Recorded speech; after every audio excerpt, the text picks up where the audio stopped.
All right, let's kick off a little investigation into a feeling I'm pretty sure you know well, that sense that your money just doesn't go as far as it used to. We're going to uncover the story behind the silent decay of the dollar. Yeah, you know exactly what I'm talking about. You get your paycheck, you look at your budget, you see the prices for gas, for groceries, for housing, and it just feels like you're running faster and faster just to stay in the same place. It's this universal frustration. But what if we've been looking at it all wrong? Okay, so this is where we need to kind of flip our thinking. We're so used to saying, ugh, things are getting so expensive. But what if the real story is that the dollar itself is just getting weaker? Think about it. It's not that the coffee has changed, it's that the piece of paper you used to buy it is worth less. This is the core clue we're going to be following. And so our investigation officially begins. We're going to look at the evidence, we're going to follow the trail, and we're going to try to understand the forces that are quietly eating away at the money in your bank account. But before we really dig in, we need to get on the same page about one really important term. And that term is purchasing power. It's basically the real-world muscle your money has. A strong dollar has high purchasing power, a weak dollar has low purchasing power. So this whole explainer, it's really all about one question. Why is the purchasing power of your dollar in a steady decline? Okay, so where do we start looking for clues? Well, let's start with the most obvious suspect in the room, inflation. I mean, we hear this word thrown around constantly, right? But what it really means is often, a bit fuzzy. See, inflation isn't just about your favorite burger costing an extra quarter.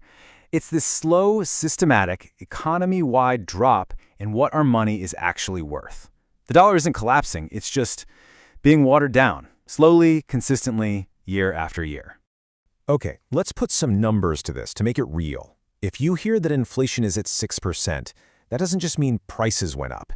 It means every single dollar you have tucked away has just lost 6% of its power. It's basically a hidden tax on your savings. So where's it coming from?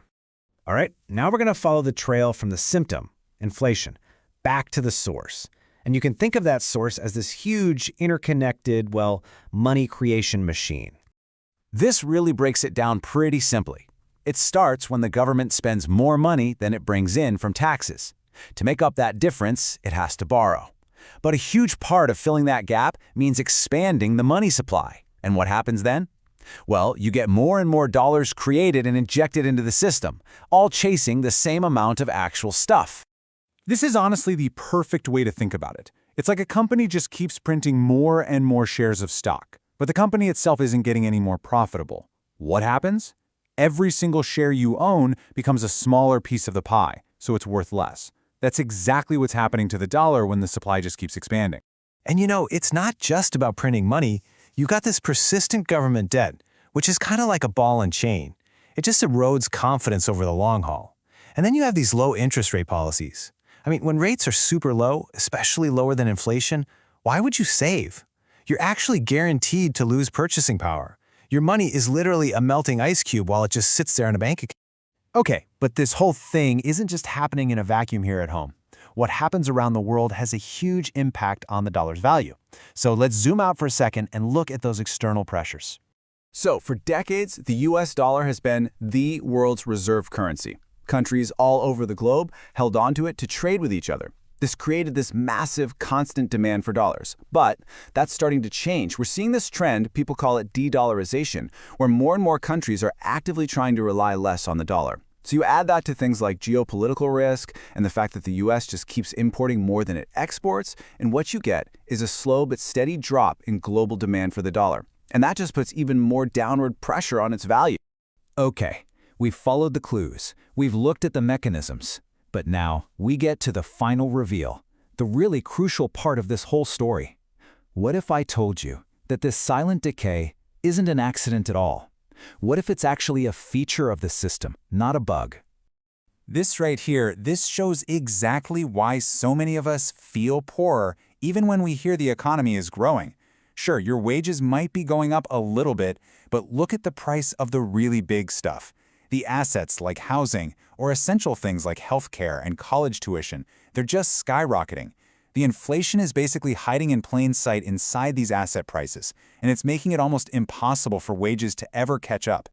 And that brings us to the most crucial point of all. This is not a mistake. It's not some temporary glitch in the system.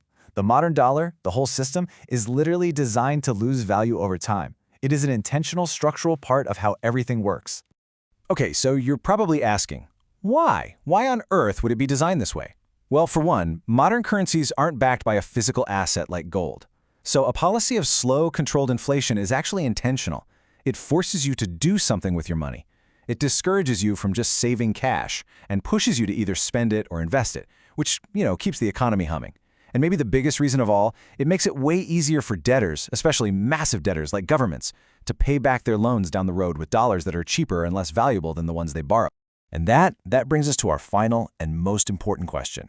If the system is literally built to punish holding cash, then who does it reward?